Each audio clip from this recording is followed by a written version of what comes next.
maybe move back just one little step. That's it, yeah. So what I want you to do is get into the split stand, and you can choose,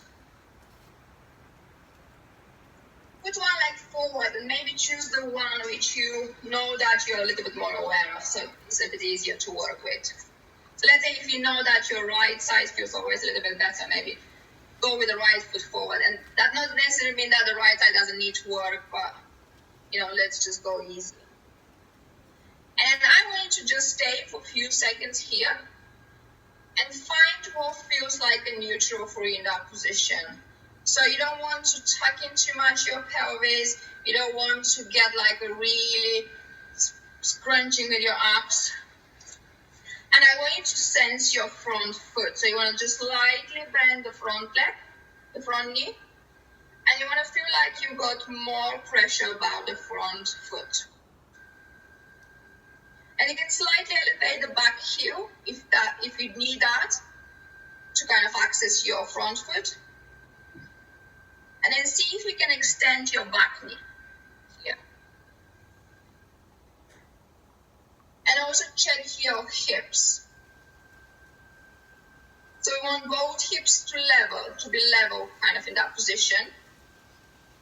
Or if one hip is higher, we want the front leg hip to be higher. So my right leg is forward. I want my right hip to be slightly higher. And you can actually do that and soften the front knee a little bit more. Okay, relax your toes and see if you can feel the ground with your heel, but don't push down. I know that we're staying too long in that position. Again, and then I want you to really slowly start softening just the front knee. Look forward and go back and forward. At the beginning, it's going to be like a little bit weird, but I want you to do something I tried today and it works really well. So you're going to soften the right knee or front knee and so don't do anything with the back leg. So just keep the back leg straight. You can get higher with the heel, but don't bend the back knee. So you want to really just soften that front knee.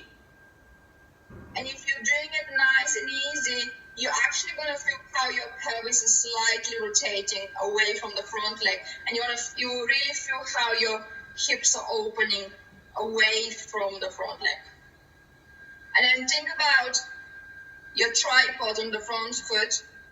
Think about the outside of your heel. We're going to start going back and we're going to really feel the outside of the heel. And if you're like me, I'm really impressed with my big toe. I don't have the first mat. I really need something there.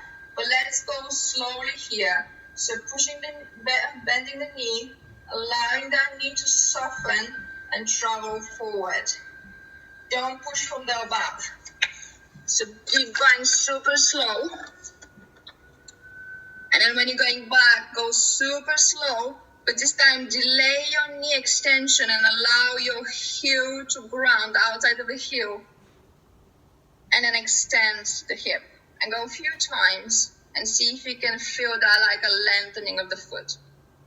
And you don't necessarily need to actually rotate away, because if you're able to maintain good foot pressure with a tripod and you're kind of keeping that knee extended and the hip extended, allow the gravity to pull you down by softening your knee, your actually pelvis is going to rotate away on its own. And then you're going to go back. And then tell me if you feel like that leg is like loading and if you feel like your foot is relaxing a little bit or not.